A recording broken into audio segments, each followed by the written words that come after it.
Time to bring out the flamethrower now, because we're going to get serious about this brisket, aren't we?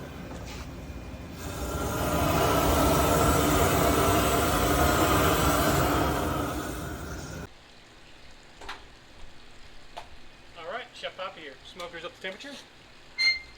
It's all cleaned out and ready. I took the brisket out of the fridge about 5-10 minutes ago and sat it in here so it would get up to room temperature. As you can see, I got the fat side down. She's going to go right on this big double X green egg smoker. We're going to go ahead and put our probe in it. I like to put the probe on this end, which is the biggest, fattiest end right there.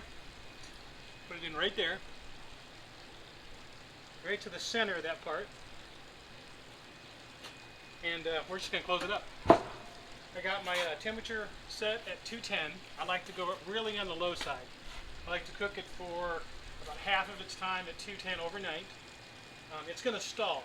And a lot of people, when their briskets stall, they panic because they start turning the heat up because they want to get the brisket to stop stalling. Stalling is where it gets to a certain temperature and then it sticks there. You want it to stall because what it's doing is the moisture content is evaporating as fast as you're heating it up, so it maintains the same temperature. You got to push it through the stall and you allow it to sit there for hours, and that's where it gets the majority of the smoke. Once you push it past the stall and it gets past 170 degrees, the brisket really can't absorb any more smoke. So then what we do then is we either wrap it, put it in a pan with aluminum foil, we do something to maintain the moisture, and then we just slowly bring the temperature up to 190, 205. That's where it breaks down all the enzymes in the meat, makes it tender, makes it juicy, then that's when we take it off. But for you guys, I will open it one time this evening, and we'll go ahead and take a look at it, and then we'll open it again in the morning when we wrap it and put it in a pan, and then of course we'll take it off again when we slice it, and I'll be back with you. Who wants to take a peek?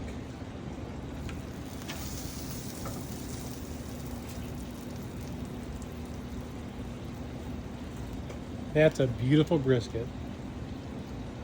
Well, let's check back in the morning and see how it looks.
There, now that's a brisket.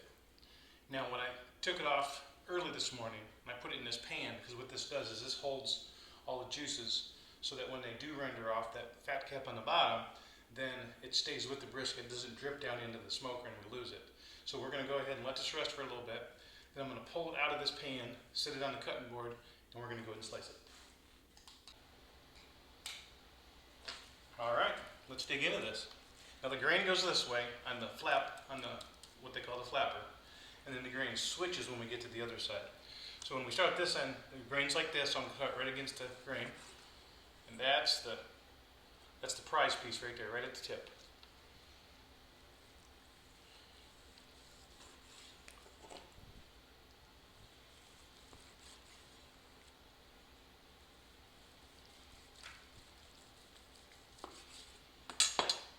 Now, look at that brisket. juicy, holds itself together. I got it to about 195, 196, and I took it off. You get to the end, I like to cut the fatty end, in half, and then you slice it. I turned it. So I turned it the other direction, because the grain goes the other direction. And then look at these beautiful pieces with that beautiful marbling in there, and a nice smoke ring. Look at the bottom, almost all of the fat rendered off. There's just a very, very thin layer. But that fat was about that thick, and it's down to just nothing. That's why I don't trim my brisket. Hey, there she is. She's all sliced up.